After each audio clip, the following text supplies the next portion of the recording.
नमस्कार मित्रांनो, मी अमोल जाधव. मित्रांनो, स्वागत आहे तुमचे माझ्या यूट्यूब चॅनलवर. मित्रांनो, जसे की आपल्याला माहितीच आहे, आर टी ईच्या पोर्टलवरती गेल्यानंतर काही वेळेस आपल्याला आर टी ईचं पोर्टल जे आहे ते बंद असताना दिसलेलं आहे. तर त्यामध्ये काही महत्त्वाचे अपडेट करण्यात आलेले आहे. त्यासाठी साईट जी आहे ती बंद होती. आता आर टी ईची साईट जी आहे ती ओपन झालेली आहे. आर टी ईच्या आपण ऑफिशियल वेबसाईटवरती आल्यानंतर अशा प्रकारचे आपल्याला होम पेज दिसेल. इथे आल्यानंतर आपल्याला ॲडमिशन शेड्यूल यावरती जेव्हा आपण क्लिक करतो, यावरती क्लिक केल्यानंतर अकॅडमिक इयर 2024-25 हे आपण सिलेक्ट ठेवणार आहोत. त्यानंतर इथे ॲप्लिकेशन राऊंड या ठिकाणी आपण फर्स्ट हे सिलेक्ट करणार आहे. त्यानंतर सिलेक्शन लिस्ट या ठिकाणी रेग्युलर सिलेक्शन लिस्ट याला सिलेक्ट करायचं आहे.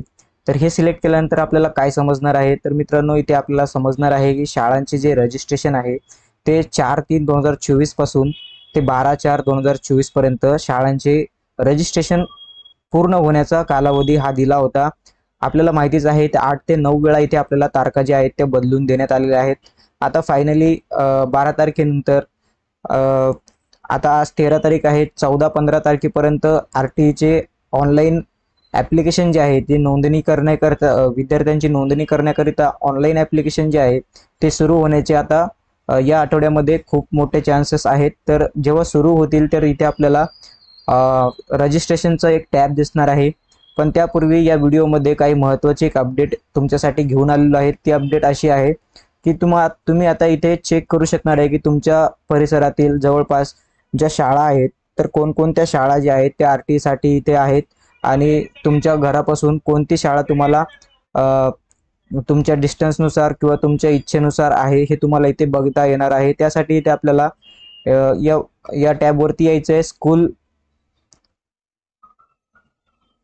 List of school along with approve fees यावरती आपल्याला एकदा क्लिक करून घ्यायचं आहे. यावरती क्लिक केल्यानंतर इथे आपल्याला स्टेट सिलेक्ट करायचा पर्याय दिसेल. तर इथे आपल्याला ऑटोमॅटिकली महाराष्ट्र हे सिलेक्ट राहिलेलं दिसेल. त्यानंतर इथे आपल्याला जिल्हा सिलेक्ट करण्याचा ऑप्शन दिसेल. तर तुम्ही ज्या काही जिल्ह्यामधनं येता तो जिल्हा तुम्हाला इथे टाकून घ्यायचा आहे. तर मी इथे जिल्हा टाकून घेतलेला आहे. त्यानंतर इथे सर्चचे 2 ऑप्शन दिसतील, बाय ब्लॉक आणि बाय नेम.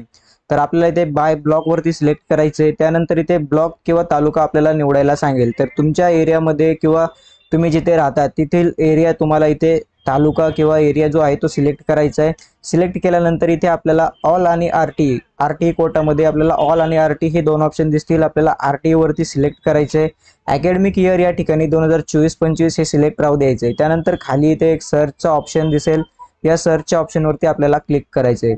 मित्रांनो, आता इथे आपण क्लिक केल्यानंतर आपल्यासमोर जे आहेत ते जे शाळा आणि जे जिल्हा आपण सिलेक्ट केलेला आहे, तर आपल्या घराशेजारील जे काही शाळा आहेत आर टी ईच्या प्रवेशासाठी पात्र शाळा आहेत, त्या शाळांची नावे इथे आपल्याला बघायला मिळतील. तर आपल्याला याच्यावरून ठरवता येईल की आपल्याला ज्या शाळेमध्ये आपल्या पाल्याचं ॲडमिशन घ्यायचं आहे ते यामध्ये येतं आहे का, हे आपण अशाद्वारे इथे चेक करू शकता. आणि जे काही तुमच्या मनातील डाऊट असतील ते इथे तुमचे ऑलमोस्ट क्लिअर झाले असतील असं समजतो.